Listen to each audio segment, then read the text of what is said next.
Makalipas ng isang buwan, isang PCX 160 2024 model itong pinagawa sa atin. Kaya for today's video, isang unit na naman ang gagawin from matte to glossy finish. Kaya wag na natin patatagalin pa to. Kaya tara! Then Carl, anong masasabi mo dyan sa ginawa namin para sa PCX mo? J-Tech Carbon Zone Philippines.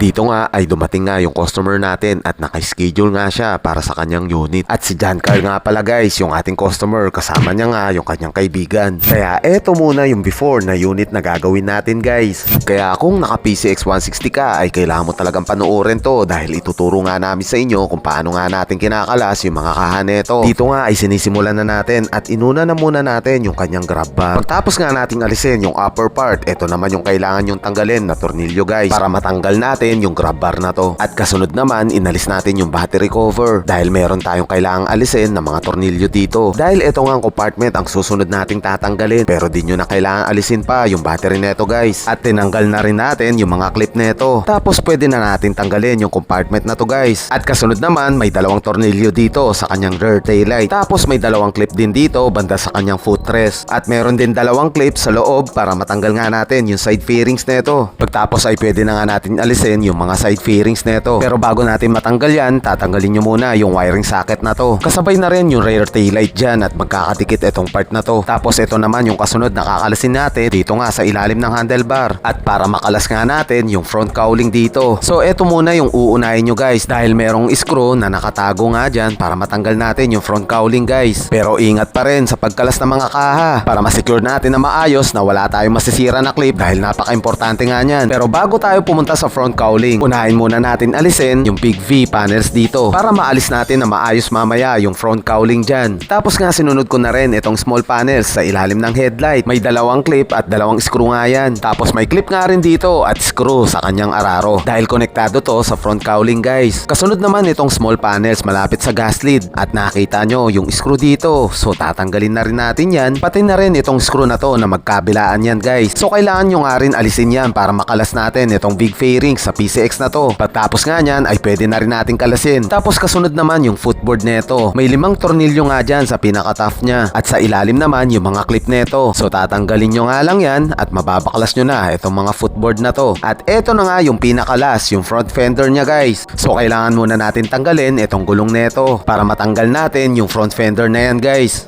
So yun guys, at nabaklas na nga natin yung mga kaha niya. So sana nakasunod kayo kung paano tanggalin yung kaha nitong PCX 160. So ganun lang yung kadali, no? Susundan nyo lang yung video na pagtanggal natin ng mga kaha na to. And then ito na rin yung mga pinagtanggalan natin.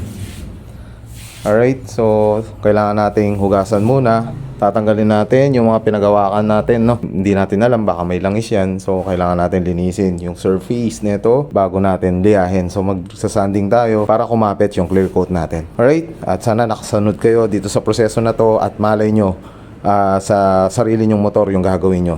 Okay? So yun guys, at hugasan muna natin yung kaha nito. Let's go! Inumpisahan na rin nating i-wash yung mga kaha na to kasabay na rin ang pagtigris ng mga kaha dahil naituro na rin namin sa inyo yan at dun nga sa nauna nating project tulad nito.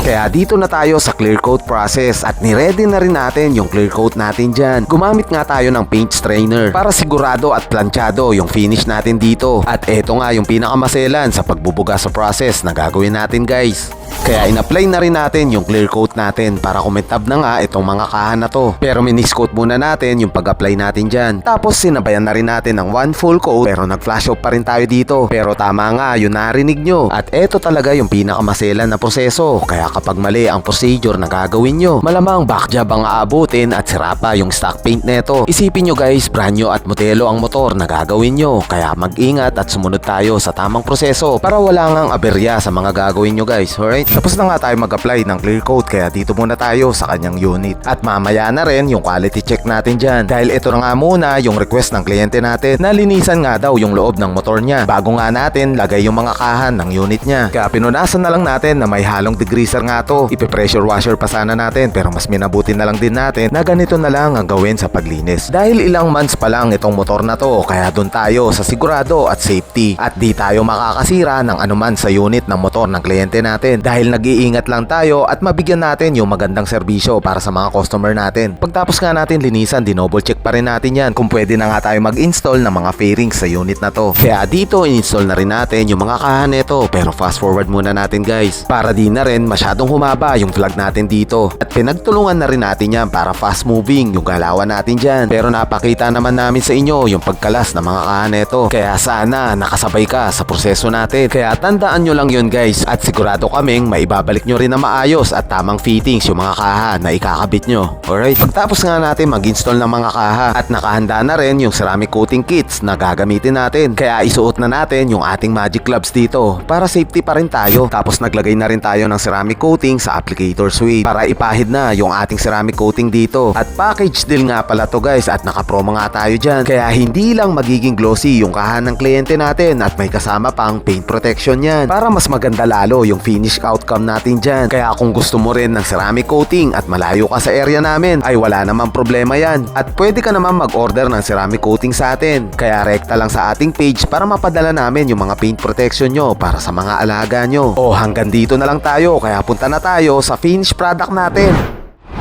So yun guys, tapos na tayo dito sa project natin, PCX 160 2024 model from matte to glossy finish.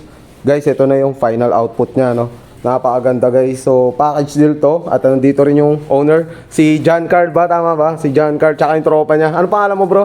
Froilan. Froilan, nice to meet you bro. At yun guys, so ito na yung ginawa natin, no? Yung lahat ng red niya, so ginlossy natin siya. So hindi tayo yung nagbabuff para kumintab yung mga kaha nito. Madalas kasi yung iba, binabuff nila para kumintab, pero tayo hindi.